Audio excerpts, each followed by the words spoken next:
মোটা ভাই সুন্দর কে বোঝে, সুন্দরের থেকে অনেক লেভেল দেখতে এত ইনোসেন্ট। তুমি যখন কাজ করো রান্না করে গিয়ে তোমার হেল্প করে দেওয়া এভরিথিং। ভালোবেসে অনেক দূর পাড়ি দিয়েছে মেয়েটা। নমস্কার সবাইকে, আমি রেণুকা। আজকে চলে এসেছি একটা নতুন ব্লগ ভিডিও নিয়ে। আজকে ছিল আমার দেওরের রিসেপশন, মানে আজকে আমার দেওরের বৌভাত। বৌভাতের দিন বিকালবেলা খুব ভালো লাগছিল, কারণ এই বোন বেহালা চৌরাস্তা থেকে আমার বাড়িতে এসছে। তোমরা জানো কি জানি না, আমার এই ফেসবুকে ভিডিও করা, ব্লগিং করা, এই সমস্ত কিছুই ভালো লাগে। তার সাথে সাথে তোমাদের ভালোবাসা পেতে পেতে আমি আজকে অনেক দূর এসে পৌঁছেছি। জানি না আর কতটা দূরে যেতে পারবো, তবে এইগুলো প্রাপ্তিগুলো আমার কাছে অনেক অনেক দামি এবং মূল্যবান। এই বোন কিন্তু অনেক দূর থেকে এসছে আমার বাড়িতে। একদিন আমাকে মেসেঞ্জারে মেসেজ করলো, দিদিভাই আমি তোমাকে শুধু একটু সাজাতে চাই। তো আমি তো ভাবলাম যে কি কারণে, মানে কখন সাজবো, কি বৃত্তান্ত। তো কিছু ভাবনা চিন্তা না করে যখন বোনকে আমি বললাম যে আমার ভাইয়ের রিসেপশন, তো তুমি কি আসতে পারবে? আগের দিন রাত্রেবেলা বোন আমাকে রিপ্লাই করলো, ওর তো পরীক্ষা, মানে আমার ভাইয়ের রিসেপশনটা ছিল শনিবার। তো ও বলল আমার পরীক্ষা আছে, কিন্তু আমি পরীক্ষা দিয়ে তোমার ওখানে যেতে পারবো মাকে নিয়ে বা দাদাকে নিয়ে। তো যাই হোক, অতটা দূর থেকে ও স্কুটি করে চলে এসছে এবং না ভেবে চিন্তে, এক কথায় না, সত্যি বলতে মহিলারা একটু সাহসী হয় জানতাম, কিন্তু পুনম বোনের মতন সাহসী বোন জানতাম না। এর আগে আমার বাড়িতে কোনো ব্লগার বা কোনো কেউ এখনো পর্যন্ত আসেনি, কারণ আমার বাড়িটা তারা বুঝতেই পারে না। আমার বাড়িটা হোঁটুর, যতবার বলি তারা ততবারই কনফিউজ হয়ে পড়ে হোঁটুরটা আবার কোথায়। তো এখানে ও সাজানোর জন্য সমস্ত কিছু রেডি করে দিয়েছে। আমি একটু চা খেয়ে নিলাম, নিয়ে সাজতে বসে পড়েছি। আর তার আগে একটু কাঁঠালি কলা খেয়ে নিয়েছি, কারণ আমার ডায়েটে চলছে। মানে সবসময় এটাই মনে করি যে আ যাই কাজ করি না কেন, ডায়েটটা মেইনটেইন করা খুব জরুরি আছে। তো বোন এখানে দেখো আমাকে সাজিয়ে দিচ্ছে, পুনম বোন। পুনম সিং, ওর নাম হলো পুনম সিং। আমি নামটা তোমাদের মেনশন করে দেব। তোমরা যদি কেউ পুনম সিং বোনকে বুকিং করতে চাও, ও একজন প্রফেশনাল মেকআপ আর্টিস্ট। ওর কাছ দিয়ে প্লিজ বুকিং করে নিও। আমার গলার অবস্থাটা একটু শোচনীয়, সেইজন্য আমি ভিডিও দিতে পারছি না। কিন্তু আমি এই অবস্থাতেই বলছি যে আর ভিডিওগুলোকে মানে না দিলে ভালো লাগছে না। তো যাই হোক, এখানে আমি হারগুলোকে খুলে রেখে দিচ্ছি, কারণ বোন সুন্দর করে মেকআপটা করে দিচ্ছিল এবং বারে একটাই কথা বলছিল, "তোমার লাগছে না তো? তোমার কিছু হচ্ছে না তো?" তো এতটা কেয়ারফুলি এবং ভালোবেসে আমাকে যে সাজিয়েছে, তার জন্য আমি ওর কাছে অনেক থ্যাঙ্কফুল। তার থেকে বড় কথা হলো, ও যে এতদূর সাহস করে এসছে, যেটা আগেই বললাম, সেটা আমার কাছে অনেক বড় কথা। এই মেকআপটা কিন্তু অনেকক্ষণ লাস্টিং করেছিল। সত্যি বলতে আমি মুখে কিছুই মাখি না বলে খুবই সাধারণ এবং সিম্পল মহিলা আমি একজন। সেইজন্য আমি রাত ২:৩০ নাগাদ মুখের মেকআপটা মানে শোয়ার সময় তুলে দিয়েছিলাম। কিন্তু এই মেকআপটা নাকি অনেকক্ষণ লাস্টিং করতো এবং সত্যি বলতে আমি দরদর করে ঘামছিলাম। কিন্তু মেকআপটা হয়ে যাবার পর আমি একটুও মানে মেকআপ উঠছিল না। জাস্ট একটু রুমাল দিয়ে টস করলেই আ মেকআপটা ঠিক হয়ে যাচ্ছিল। কিন্তু অনেক জায়গায় মেকআপ করেছে। আমার বিয়েতেও কি অদ্ভুত, কি বাজে চোখগুলো মেকআপ করেছিল। আজকে বোন আমাকে এত সুন্দর মেকআপ করে দিয়েছে যে আমি অনেক খুশি হয়ে গিয়েছি। তোমরা শেষ পর্যন্ত প্লিজ ভিডিওটা দেখো, রিকোয়েস্ট রইলো। বোন একটু করে আমাকে সাজিয়েছে। মুখটা ১ম এ করে নিয়েছি, তারপরে চুলটা বেঁধে দিয়ে সেটাকে ফুল দিয়ে সাজিয়েছে। তারপরে কিন্তু ও আ বাকি শাড়ি পরিয়ে দিয়েছে। সমস্তটাই রেডি করেছে। তো এতটা কেয়ারফুলি এবং এতটা একটা মিষ্টি মেয়ে, আমি চাই যত অ মানে যত দিন যাক ওর যেন আস্তে আ কেরিয়ারে উন্নতি হয় এবং আস্তে তোমরাও ওকে বুকিং করো। আ সত্যি বলতে আমার খুব ভালো লেগেছে এটা ভেবে যে আ ও আমার নামে এত ভালো কথা বলছিল। আমি বুঝতেই পারতাম না এই ৪ দেয়ালের মাঝখানে যে আমাদেরকেও এত মানুষ ভালোবাসে, আমাদেরকেও এত মানুষ ভালোবাসা দেয়। এগুলো আনএক্সপেক্টেড এবং আমি সত্যি আশা করিনি বোন আমাকে এত ভালোবাসা দেবে। তো যাই হোক, আমি যেমনটা চেয়েছিলাম একদম সুন্দরভাবে ধৈর্য ধরে এবং খুবই তাড়াতাড়ি হাত চালাচ্ছিল। মানে আমি তো শুধু তাড়াহুড়ো করছিলাম, কারণ তোমাদের দাদাভাইয়ের জামাকাপড় পরবে ঘরের মধ্যে। সমস্ত কিছু ঘরের মধ্যে। তো আমি খুব তাড়া করছিলাম। আ কিন্তু সেই তাড়াহুড়োর মধ্যেও ও একটুও বিরক্ত হচ্ছিল না এবং আমাকে মেকআপ করিয়েই যাচ্ছিল। এসে থেকে তো একটু বসেনি, শুধু মেকআপই করিয়ে যাচ্ছে। তোমরা দেখছো, ভিডিওটা দেখলে ভালো করে বুঝতে পারবে। ও একবার এদিক ওদিক সেদিক পুরো একদম দাঁড়িয়ে পুরো মেকআপটা করেছে। আ অনেক ভালোবাসা রইলো পুনম বোনের জন্য। আর দ্বিতীয় কথা তোমাদেরকে একটা কথা বলি যে এই যে আমার সাজুগুজু করা বা কিছু এগুলো আমি আগে তো করতাম না। এখন মানে যেভাবে আ ভালোবাসা পাচ্ছি তোমাদের আর এভাবে যে সাজতে বসেছি এই জিনিসটাই আমার ভালো লাগছে। আ তো খুব হাসিখুশি মেয়ে পুনম এবং আমার এখন করবে চোখ। আইব্রোটা করে দিয়েছে। আর এখানে আমার বোন ছিল। আমার বোনকেও শেষমেশ ও সাজিয়েছে। কোনো বিরক্তি ফিল করছে না, কিছুই না। খুবই ভালো।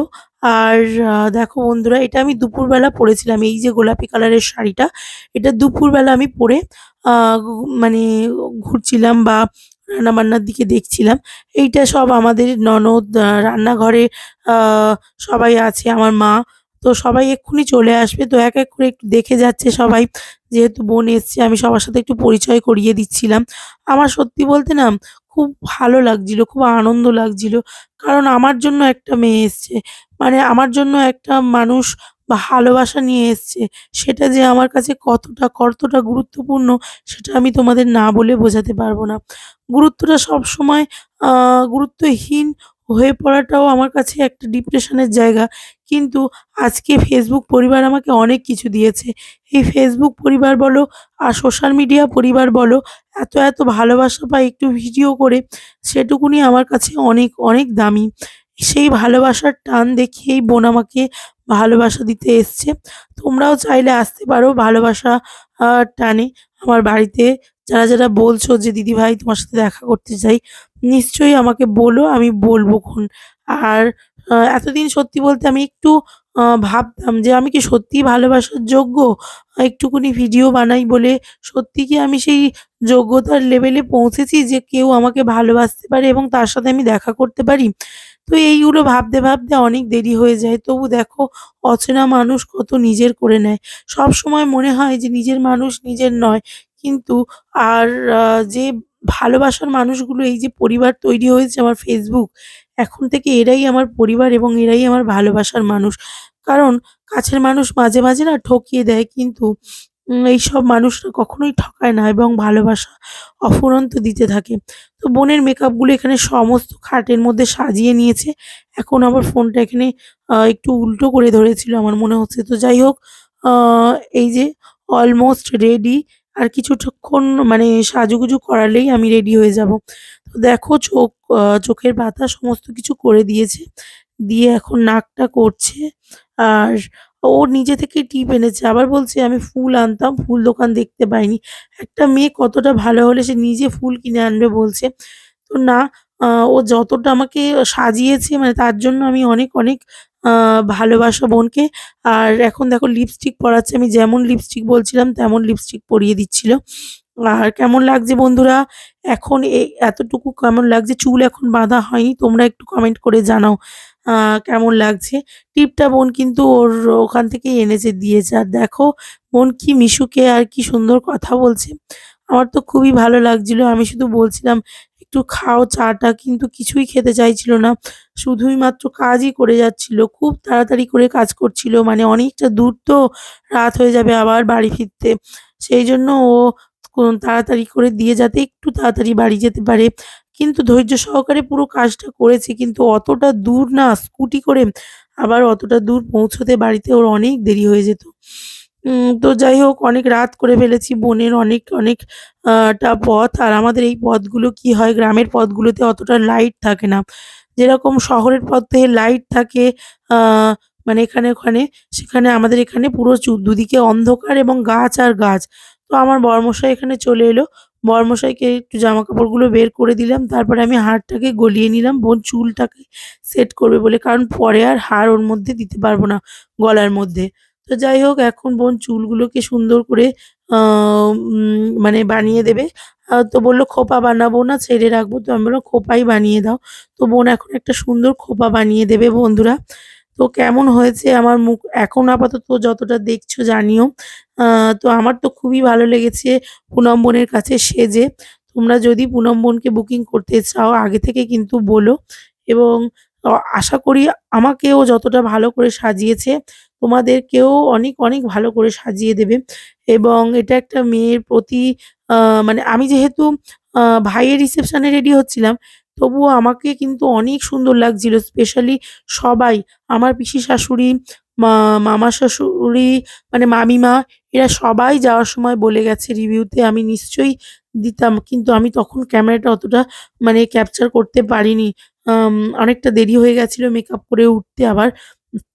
সেইজন্য আর আমি খুব ছটফটে। আমি খুব তাড়াতাড়ি ভিডিও করতে শুরু করে দিই। একটুখানি মুখে ফেস পাউডার বা কিছু একটু দিয়েই আমি মানে মেকআপ কমপ্লিট করে ফেলি। এরকমভাবে এতক্ষণ ধরে আমি সাজতে পারি না। তো যাই হোক কিছু মানে পিসি শাশুড়ি মা, ছোট পিসি শাশুড়ি মা, তারপর মামা মানে মামিমা, এরা সবাই কিন্তু বলছিল খুব সুন্দর লাগছে। তো মানে সাজানোটা অসাধারণ হয়েছে। তো এর থেকে বড় প্রাপ্তি আর কিছু হতে পারে না। এক বোন ভালোবেসে সাজিয়ে গেল এবং তার সাজানো এতজন মানুষের পছন্দ হলো এবং পরবর্তী সময়ে আমার বোন, তার বান্ধবী, যারা ফটোগুলো দেখেছে সবাই বলছে অসাধারণ সাজানো হয়েছে। এটা আমার ভাই, দেখো বন্ধুরা, ভাই এখন এসছে। ভাই ফুল এনে দিল ১ম এ, তারপরে আমি যা বলছি একটা করে কিনে এনে দিচ্ছে। আমার ভাই কিন্তু খুবই ভালো। আর এখন দেখো বন্ধুরা অনেকটা সাজানো হয়ে গেছে। এখন কেমন লাগছে? আমার নিজেকে আমি চিনতে পারছি না, এতটা সুন্দর লাগছে। কি বলবো বন্ধুরা? খুব ভালো লাগলো আজকের আমার এই সাজানোটা। আর কি বলতো, সবসময় একটা কাঁটা দিতে গেলেও মাথায় জিজ্ঞেস করছে যে, "তোমার কি লাগছে দিদি? তোমার কি লাগছে?" আমি বলছি, "না, আমার লাগছে না।" তো যাই হোক দেখো, অলমোস্ট পুরো রেডি করে দিয়েছে আমার মাথাটা। আমি এবার দৌড়াদৌড়ি লাগিয়ে দিয়েছি যে কখন আমি বেরোবো এবং কখন আমি যাবো। গিয়ে আমি হচ্ছে সবার সাথে আলাপ করব। কারণ আ আর আমার মাথার সামনেটা না সুগার হয়ে পুরোপুরি চুলগুলো ফাঁকা হয়ে গেছে। ওর কোনো এতে কোনো নেই। কারণ আমার মাথার সামনের চুলগুলোই বেশি তাড়াতাড়ি উঠে গেছে। এর জন্য আমি ওষুধপত্র, মলম যা কিছুই করছি না কেন কিছুই ফল দিচ্ছে না। মানে এতটাই আমার মাথার সামনের চুলগুলো উঠে গেছে। তো দেখো বন্ধুরা, অলমোস্ট আমার পুরো মাথার খোঁপাটাও রেডি হয়ে গেছে। বোন কিন্তু এবারে চুলগুলো, এবারে আমাকে শাড়িটা পরিয়ে দিলেই কিন্তু আমার পুরোপুরি মেকআপ কমপ্লিট হয়ে যাবে। সবাই পুনম বোনকে একটু ভালোবাসা দিও। ওর নতুন জীবনের প্রতি একটুখানি ভালোবাসা দিও। আর দ্বিতীয়ত কত সুন্দর সাজিয়েছে। তোমাদের যদিও ভালো লেগে থাকে অবশ্যই পুনম বোনকে বুকিং করো। তো হয়ে গেছে আমার পুরো মাথার চুল বাঁধা-টাঁধা সাজ। শুধুমাত্র শাড়িটা এবার পরবো। পরেই আমি বাইরে দৌড়াবো। কারণ প্রচুর লোকজন আসা শুরু হয়ে গেছে। তারা সব আমাকে দেখতে পাচ্ছে না। কারো সাথে দেখা করতে, আলাপ করতে পারছি না। তো ঝটপট আমি চলে যাই আর দেখিয়ে নিই আজকে কেমন সাজালো।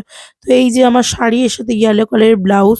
সত্যি বলতে আমাকে আজকে প্রচন্ড মোটা লাগছিল। কেন জানি না, আমি বুঝতে পারছিলাম না। তো শেষমেশ আমার এই মিষ্টি বোনের জন্য অনেক ভালোবাসা। দেখো কত মিষ্টি এতক্ষণ ধরে কাজ করলো কিন্তু মুখের হাসিটা বোনের এতটা সুন্দর, আমার খুব ভালো লাগছিল। একটা মিষ্টি মেয়ে, সুন্দর মেয়ে, ভালো মনের মেয়ে। তো আজকের ভিডিওটা এই সবাই ভালো থেকো বন্ধুরা।